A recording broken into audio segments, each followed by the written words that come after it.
मस्जिद को अवैध घोषित कर दिया गया और वहाँ पे डिमांड चल गई कि जेल रोड पे जो मस्जिद है उसको गिराया जाए। और बजरंग दल से, विश्व हिंदू परिषद से, तरह तरह से लोग उनको फोन कर रहे हैं, आपका एड्रेस दीजिए, आपको ठिकाने लगाने आना है हमने। इस तरह की जो बातें उनसे की जा रही है और वो बहुत डरे हुए हैं। उनके 2 बच्चे हैं, बीवी है, वो हिमाचल में पिछले 10 सालों से रहते हैं। एक्चुअली इस तरह के स्लोगन लगाए गए कि मुल्ले काजी थू थू थू, मुल्ले काजी नहीं चलेंगे। And this is all available on videos we have linked. And अब after these protest police is also demanding character certificate for Muslim कि आप जहां से आते हैं वहाँ की म्यूनिसिपैलिटी या गांव से आप लिखवा कर आइए। यहाँ पे खिला में थोड़ी सी किशमिश भी खिलाई, बहुत अच्छा लगा हमें। उनकी दुकान तोड़ दी, उनको वैंडलाइज किया। उनका भाई जो फल सब्जी की रेहड़ी लगाता था उसको इतना मारा पीटा कि वो वहां से छोड़ के, पालनपुर छोड़ के वापस कश्मीर चला गया। तो ही वॉज लाइक कि अब हिमाचल अपना सह नहीं लगता, हमेशा लगता था पर अब अपना सह नहीं लगता। 40 साल उन्होंने हिमाचल को दिए। मैं, कौशिक और अन्य कुछ लोग फैक्ट फाइंडिंग टीम का हिस्सा थे। मैं खुद हिमाचल में पली बड़ी हूँ और मंडी की रहने वाली हूँ।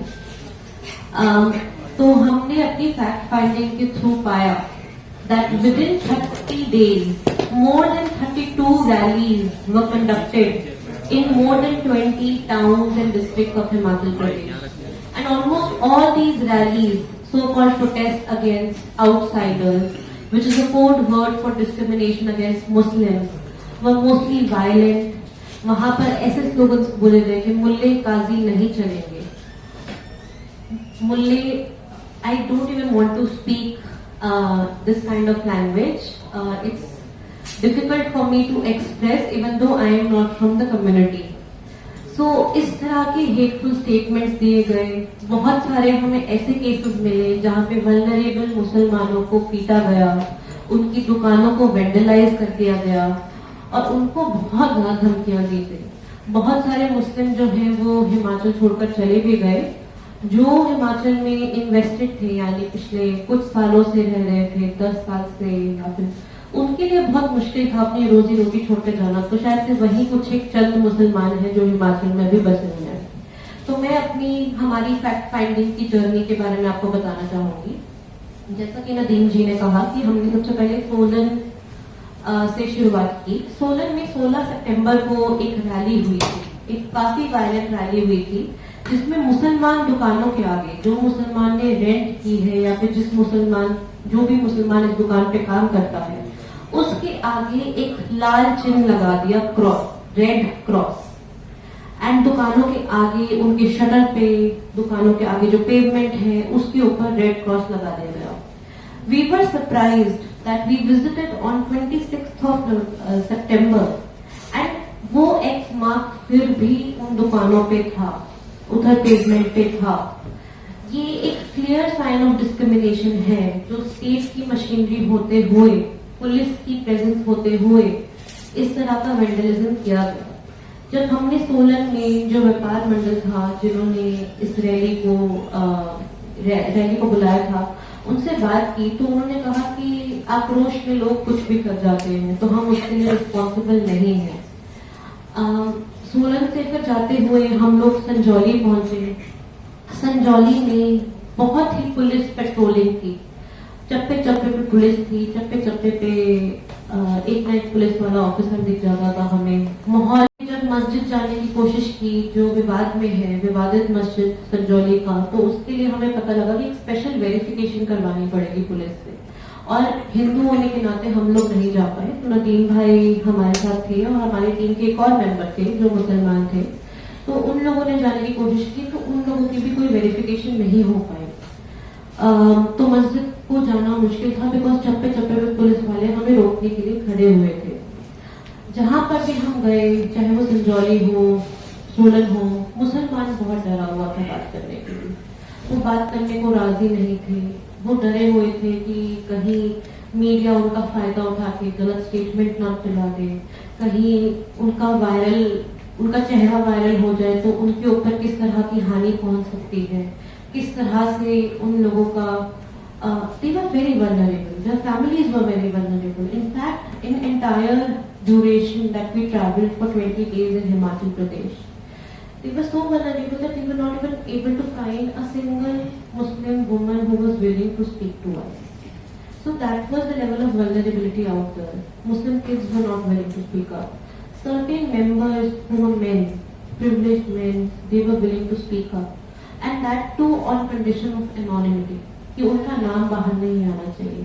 ऐसे एक या दो मुसलमान होंगे जितने हमने मुसलमानों से बात की, तकरीबन 25 से 30 इंटरव्यूज करे हमने. उनसे एक या दो लोग होंगे जो शायद से ऑन रिकॉर्ड आने को तैयार थे.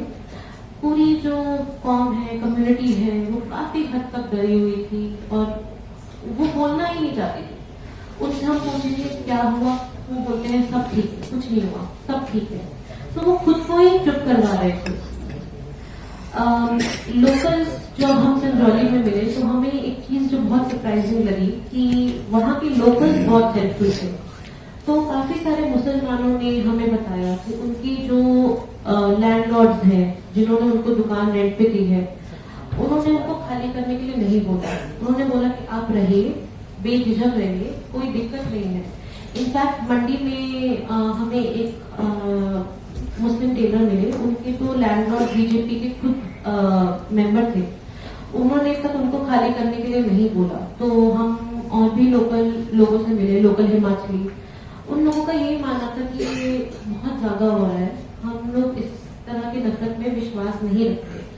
पर स्टिल एक large section of society and a violent section of society was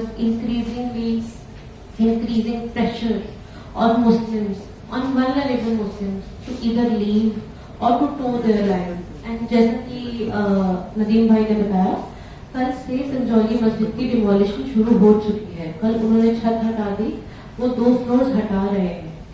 They could have appealed against the decision, they could have waited, they could have tried their best, but in effort of creating like एक community दबने को तैयार हो चुकी है. इस तरह का माहौल अभी तक बन चुका है, जबकि ये एक कांग्रेस स्टेट है. संजौली में ही हम थे जब हमें पुलिस ने क्वेश्चनिंग के लिए बुलाया. पुलिस ने हमारे क्रेडेंशियल्स लिए, हमारा प्रेस कार्ड लिया, मेरा पासपोर्ट लिया.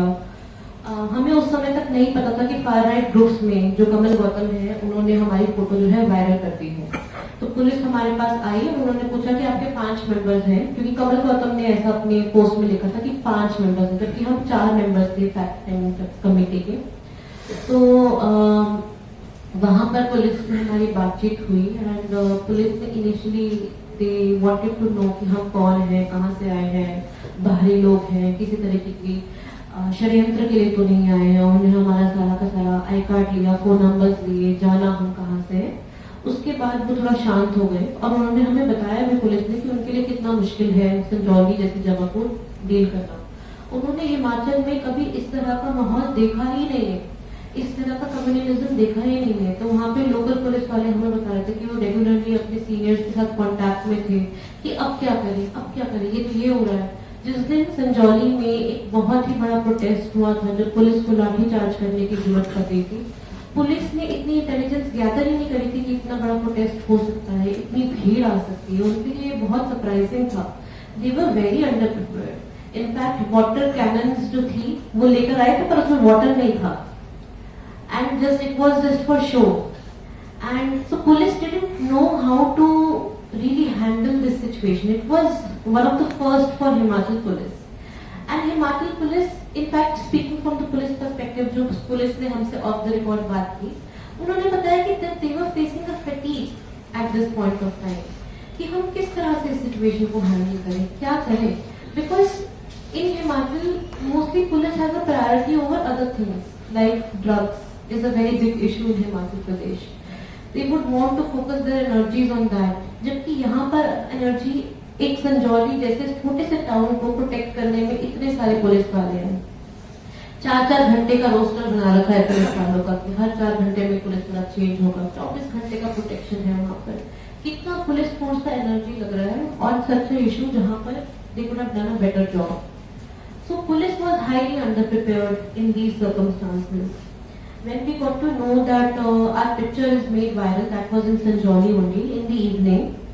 So and we were able to related with the police questioning कि पुलिस ने हमें कभी क्वेश्चन किया, बिकॉज शायद से उनको पता लग गया था, उनको फोन कर दिया गया था फार राइट की तरफ से कि शायद से ये लोग आ रहे हैं जो एक टेररिस्ट ऑर्गेनाइजेशन से लिंक्ड है, ये षड्यंत्र रचने आ रहे हैं। सो कौशिक और नदीम जी का फोटोग्राफ उन्होंने वायरल किया था, और हमारे साथ एक मुस्लिम मेंबर थे जिनका मैं नाम नहीं लेना चाहूंगी क्योंकि वो काफी वल्नरेबल है। उन्होंने उसी पॉइंट पर डिसाइड करा कि वो वापस दिल्ली जा रहे हैं, बिकॉज उनके लिए आगे प्रोसीड करना बहुत ही डिफिकल्ट हो गया as a Muslim member, because Kaushik और मैं दोनों हिंदू हैं, हमारी आइडेंटिटी एक हिंदू होने के नाते हमें प्रोटेक्ट करती है, और वो एक मुस्लिम होने के नाते उनकी वल्नरेबिलिटी और ज्यादा इंक्रीज हो गई। तो उन्होंने डिसाइड किया कि वो आगे फैक्ट फाइंडिंग में प्रोसीड नहीं कर पाएंगे, and it was a matter of shame for me as a Himachali that he has to face something like this in a state where nothing like that existed. After that हम लोग भी काफी डर गए, बिकॉज हमें नहीं पता था कि क्या होगा क्या नहीं होगा। तो हम संजौली के बाद पालमपुर चले गए। पालमपुर में हमने आउटराइट जो वहाँ पे विटनेस किया, वहाँ पे रैली हुए, कुछ दिन हो गए थे और मुसलमानों ने दोबारा से दुकानें लगानी शुरू कर दी थी। तो हम मुसलमानों से बात कर रहे थे तो कोई भी ऑन रिकॉर्ड आने को तैयार नहीं था। जो वहां पे मुझे सबसे ज्यादा क्रूअल लगा कि एक काफी ओल्ड मुसलमान थे, बहुत बूढ़े कश्मीरी मुसलमान थे, 40 साल से पालमपुर में जो ड्राई फ्रूट्स हैं वो बेचते थे, कश्मीरी ड्राई फ्रूट्स, बादाम, काजू, किशमिश, और उन्होंने हमें थोड़ी सी किशमिश भी खिलाई, बहुत अच्छा लगा हमें। उनकी दुकान तोड़ दी, उनको वैंडलाइज किया। उनका भाई जो फल सब्जी की रेहड़ी लगाता था उसको इतना मारा पीटा कि वो वहां से छोड़ के पालमपुर छोड़ के वापस कश्मीर चला गया। वो जो एक पर्सन 40 सालों से हिमाचल में काम कर रहा है, पालमपुर का बच्चा बच्चा उनको जानता है, सबको पता है कि चौक पे ये बाबा जो है ये दुकान लगाते हैं, सब उनसे खरीदते हैं। इतने एल्डर पर्सन को भी इस तरीके से उनकी दुकान का तोड़ जाना काफी उनके लिए cruel था। Cruel is the word that I would use. Cruelty was very much at display at that point, and the shop was vandalized and his entire life in Himachal. So he told us that Himachal अपना सा लगता था एक समय पे, हिमाचल हमारा था, पर अब नहीं लगता। जो अब हुआ उसके बाद हिमाचल अपना से नहीं लगता। अब शायद से मैं भी कुछ समय बाद 2-3 महीने बाद निकल जाऊंगा। उनके जो पड़ोसी थे उन्होंने काफी हिम्मत दी, उन्होंने बोला आप लगाओ दुकान, हम आपके साथ हैं। व्यापार मंडल जो पालमपुर का था और पालमपुर की जो लोकल ऑफिशियल्स थे, एसडीएम, एनडीसी, उन्होंने उनको आश्वासन दिया कि हम आपके साथ वैसा नहीं होने देंगे, तो आप दुकान लगाइए।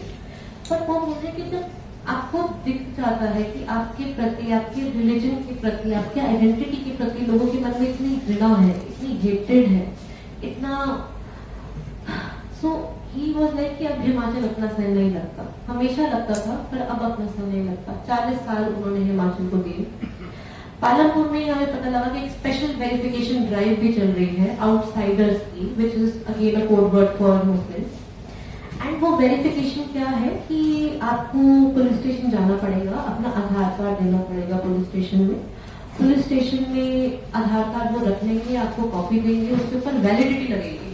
ये आधार कार्ड आपका 6 महीने के लिए, 3 महीने के लिए वैलिड है, 3 महीने बाद आके आप दोबारा वेरिफिकेशन करवाइए उसको। एंड अब after these protest police is also demanding character certificate for Muslim, कि आप जहां से आते हैं वहां की म्यूनिसिपैलिटी या गांव से आप लिखवा कर आइए कि आपके खिलाफ कोई क्राइम नहीं, कोई केस नहीं आपके खिलाफ, आप तभी आ सकते हैं। तो इन अ वे मैं हिमाचल से हूँ, दिल्ली में काम कर रही हूँ, पर मुझसे आज तक किसी ने कैरेक्टर सर्टिफिकेट नहीं मांगा।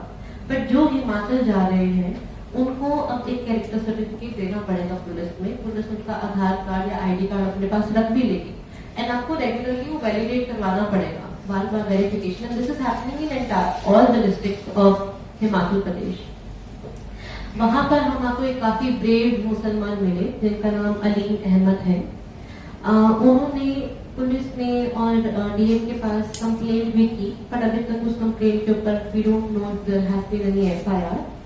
एंड पालमपुर में भी काफी लोगों ने बोला कि जो लोकल हिमाचली लोग हैं वो काफी हेल्पफुल हैं, उन्होंने काफी साथ दिया। ऐसा नहीं है कि हर कोई इस तरह से कम्युनल है वहां पर। पालकपुर के बाद फिर हम मंडी गए। शिमला के बाद यानी संजौली के बाद मंडी एक ऐसा क्षेत्र है जहाँ पे बहुत ही एक्सट्रीम लेवल ऑफ वायलेंस जो है देखी गई। वहाँ पर 3 प्रोटेस्ट हुए, तीनों बहुत ही इस्लामोफोबिक प्रोटेस्ट थे। वहाँ पे डायरेक्टली इस तरह के स्लोगन लगाए गए कि मुल्ले काजी थू थू थू, मुल्ले काजी नहीं चलेंगे। And this is all available on videos, we have linked this in our report. Regular people were doing it. जो मंडी की आम जनता है वो आए। पहले प्रोटेस्ट में कुछ 10-15 लोग थे, दूसरे प्रोटेस्ट में कुछ 100-150 लोग थे जो आए हैं। धीरे धीरे नंबर बढ़ता गया। एंड मंडी में जो मस्जिद को लेकर विवाद है, वहाँ पे हमने मुसलमानों से बात की तो उन्होंने बताया कि जो मस्जिद को लेकर विवाद है दैट इज अबाउट परमिशन। मस्जिद को कंस्ट्रक्ट करने के लिए उन्होंने परमिशंस मांगी थी, but country town planning commission ने उनको कोई जवाब नहीं दिया, तो उन्होंने उसको साइलेंट कंसेंट मांग लिया। बिकॉज अगर 6 महीने तक आपको कोई जवाब नहीं आता तो that is considered as silent consent. तो उन्होंने फर्स्ट फ्लोर डाल दिया। उसके बाद जैसे ही फर्स्ट फ्लोर डाला वैसे ही उनके पास नोटिस आ गया कि दिस इज इलीगल कंस्ट्रक्शन। फिर उन्होंने दोबारा अपने कागज भेजे, फिर कोई जवाब नहीं आया और तब तक ये प्रोटेस्ट स्टार्ट हो गए। एंड उतने में सारे के सारे जो हिंदू फार राइट ग्रुप थे दे वर लाइक कि तो मस्जिद तो अपनी लैंड पे भी नहीं है, जबकि उन्होंने बोला कि ये लैंड वक्फ बोर्ड की ही है, इसमें कोई इरेगुलरिटी नहीं है। Only the boundary wall that was there that was in the PWD land और वो उन्होंने खुद से गिरा दी boundary wall. Rest of it is legitimate and it is awaiting permission from the government, जिसमें गवर्नमेंट की गलती है that they are not reply. अगर उनको लगता है कि कोई प्रॉब्लम है कंस्ट्रक्शन में, they can give their remarks and they can improvise the construction. They can not से कि हाँ कंस्ट्रक्शन चाहिए ही नहीं। लेकिन मामले की गहराई को किसी ने समझा ही नहीं। मस्जिद को अवैध घोषित कर दिया गया और वहां पे डिमांड चल गई कि जेल रोड पे जो मस्जिद है उसको गिराया जाए। और इसी डिमांड के साथ साथ बहुत ही इस्लामोफोबिक रैलियां निकाली गई। उस इस्लामोफोबिक रैली का एक जो शिकार बना वो उनका नाम मैं लेना नहीं चाहूंगी क्योंकि उन्होंने एनोनिमिटी मांगी है प्रोटेक्शन के लिए, बट क्योंकि उनकी वीडियो काफी वायरल है। तो एक लेडीज टेलर है जिनकी दुकान का नाम है हुसैन लेडीज टेलर। तो जितने भी फार राइट ग्रुप्स हैं 3 रैलियां निकली है मंडी में, तीनों बार हुसैन लेडीज टेलर की दुकान के पास खड़ी हो गई। ऑब्वियसली बिकॉज हुसैन नाम clearly indicates it's a Muslim shop. वहां पर खड़े होकर पहले उन्होंने जो हुसैन जी हैं उनके कैरेक्टर के ऊपर सवाल उठाए। उनको बोला कि ये लड़कियों की ही क्यों लेडीज टेलर है, ये जेंट्स लेडीज टेलर क्यों नहीं है, लड़कियों का ही क्यों सिलते हैं, इनका जरूर कोई ना कोई हमारी बहू बेटियों को वश में करने का कोई वो होगा। सेकेंड रैली में उन्होंने ऐसा बोला कि जो ये इनको रेंट पे दे रहे हैं वो हमें पता है वो खत्री समाज से आते हैं, खत्री कास्ट और सब कास्ट इन मंडी। तो खत्री समाज वालों ने इनको लैंड यानी रेंट पे दिया है। खत्रियों का भी वही हाल होगा जो कश्मीरी पंडितों का हुआ था अगर ये इस तरह से देते गए। And a lot of hate speech was used and during that time the board of that Hussain ladies tailor was made viral through videos in far right groups. उस बोर्ड पे उन भाई का नंबर था और जिस तरीके से उनका नंबर वायरल हुआ, जिस तरह की अनस्पीकेबल थ्रेट्स उनको आने लगे ऑन एवरीडे बेसिस, उनकी चाहत के बिना वो अननोइंगली वायरल हो गए। बजरंग दल से, विश्व हिंदू परिषद से, तरह तरह से लोग उनको फोन कर रहे हैं, आपका एड्रेस दीजिए, आपको ठिकाने लगाने आना है। इस तरह की जो बातें उनसे की जा रही है और वो बहुत डरे हुए। उनके 2 बच्चे हैं, बीवी है, वो हिमाचल में पिछले 10 सालों से रहते हैं। उनकी दुकान one of the most famous shops है इन हिमाचल इन मंडी। एंड जब हम गए उनके पास एक पल की फुर्सत नहीं थी क्योंकि सारी हिंदू लेडीज उनके पास ही आई थी कि करवा चौथ का व्रत है और हमारा सूट सिल लीजिए। बट उन्होंने नए ऑर्डर देने बंद कर दिए बिकॉज ही नेवर नोज कि हमें कब गोली या पिस्तौल बंद करके यहाँ से भागना पड़े। उसके बाद फिर मंडी के बाद फिर हम कुल्लू गए। कुल्लू में जो प्रोटेस्ट हुआ, पहला प्रोटेस्ट 16 तारीख को था और दूसरा प्रोटेस्ट 30 तारीख को था, 30 सितंबर। 30 सितंबर के प्रोटेस्ट में एक बहुत ही इंटरेस्टिंग बात हुई कि उन्होंने जो हिमाचली एलिमेंट्स हैं उनको उस प्रोटेस्ट में इंक्लूड किया। तो हिमाचली नाटी है, हिमाचली पहनावा है, हिमाचली जो धाम है, तो जो प्रोटेस्ट रैली है, यानी जो आक्रोशित हिंदू है, जो तरह तरह की गालियां देते हुए प्रोटेस्ट कर रहे हैं, उनसे पहले हिमाचली नाटी हो रही है. So they try to legitimize this with culture. And before that rally, the SDM of Kullu, who deserves credit, he gave a press conference, he released all the documents, and he said the mosque is completely valid. जो mask है कुल्लू में वो जामा मस्जिद है. 500 kilometre के area में it is the only Jama Masjid in Himachal, and it is pre partition Jama Masjid, pre independence Jama Masjid, because Himachal में पहले partition से पहले काफी मुसलमान रहा करते थे. वो पंजाब का पार्ट था. पार्टीशन के बाद काफी सारे मुसलमान जो है वो पाकिस्तान चले गए. तो ये जो मस्जिद है, जैसे सोलन का मस्जिद है या फिर जो कुल्लू का मस्जिद है, ये पार्टीशन से पहले ही बनाए गए थे. तो जो कुल्लू के मस्जिद है, उन्होंने हमसे एक बात कही और उसी की बात पे मैं अपनी बात भी खत्म करना चाहूंगी. Back in the day in 1999 जब मस्जिद को थोड़ा बड़ा करना चाहते थे, एक्सपैंड करना चाहते थे, रिकंस्ट्रक्ट करना चाहते थे, तो बीजेपी के राजा महेंद्र सिंह एंड आरएसएस के जगदम्बा प्रसाद अवस्थी, ये 2 लोग थे जिन्होंने अपनी जेब से 5,000 रुपए की डोनेशन दी थी मस्जिद के लिए. मस्जिद की जो पहली नींव थी रिकंस्ट्रक्शन के लिए, वो हिंदू, मुसलमान, सिख और ईसाई ने साथ में रखी. एंड आज जब वो इमाम वहां की याद करते हैं तो बोलते हैं कि आज माहौल पूरी तरह से चेंज हो चुका है. हिमाचल अब वो नहीं रहा. Thank you so much.